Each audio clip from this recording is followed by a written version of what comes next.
ఓం శాంతి. ఈరోజు ఫిబ్రవరి 1వ తేదీ 2025 శివబాబా వినిపించిన మురళి సారాంశము.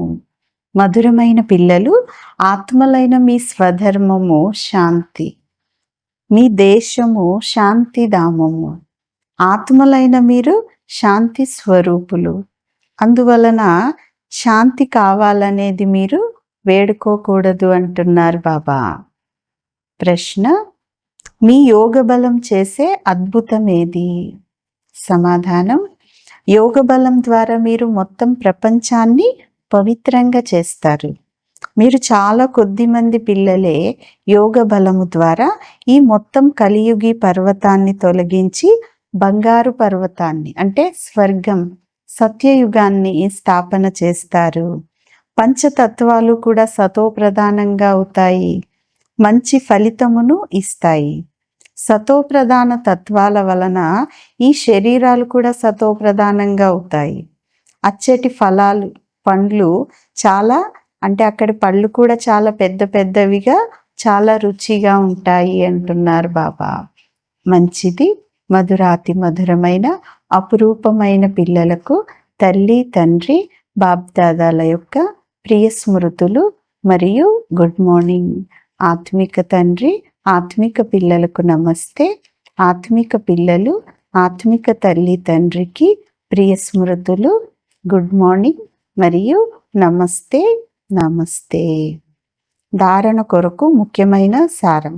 మొదటి పాయింట్: ఈశ్వరీయ సేవ చేసి మీ జీవితాన్ని 21 జన్మలకు వజ్ర సమానంగా చేసుకోవాలి.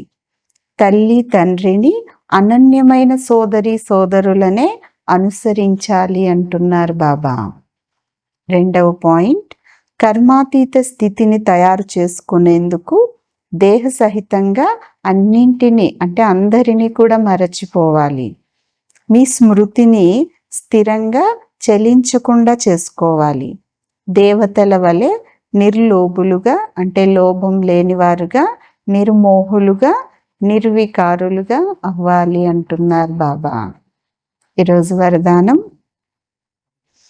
విలవిలలాడుతున్న ఆత్మలకు అంటే చాలా దుఃఖంలో ఉండేటటువంటి ఆత్మలకు 1 సెకండులో గతి సద్గతిని ఇచ్చేవారు మాస్టర్ దాతా భవ.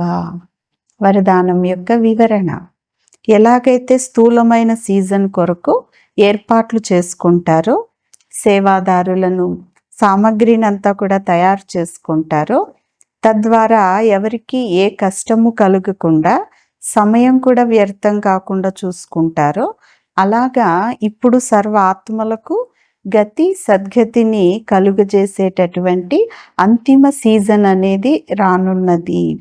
విలవిలలాడే ఆత్మలకు అంటే చాలా దుఃఖంతో ఉండేటటువంటి ఆత్మలకి క్యూలో నిల్చునేటటువంటి కష్టమును ఇవ్వరాదు. వస్తూ ఉండాలి, తీసుకొని వెళ్తూ ఉండాలి. అందుకు ఎవరు రెడీగా సదా సిద్ధంగా అవ్వండి అంటున్నారు బాబా. ఇప్పుడు పురుషార్థ జీవితం కంటే పైన ఉన్నతమైన దాత యొక్క స్థితిలో ఉండండి. ప్రతి సంకల్పము, ప్రతి సెకండు మాస్టర్ దాతలుగా అయి నడవండి అంటున్నారు బాబా. స్లోగన్: హజూర్ను బుద్ధిలో హాజరుగా ఉంచుకుంటే అంటే బాబాను బుద్ధిలో హాజరుగా అంటే నిరంతరం స్మృతిలో ఉంచుకుంటే సర్వ ప్రాప్తులు కూడా జీ హజూర్ చిత్తం ప్రభు అని అంటాయి అంటున్నారు బాబా. మంచిది. ఓం శాంతి.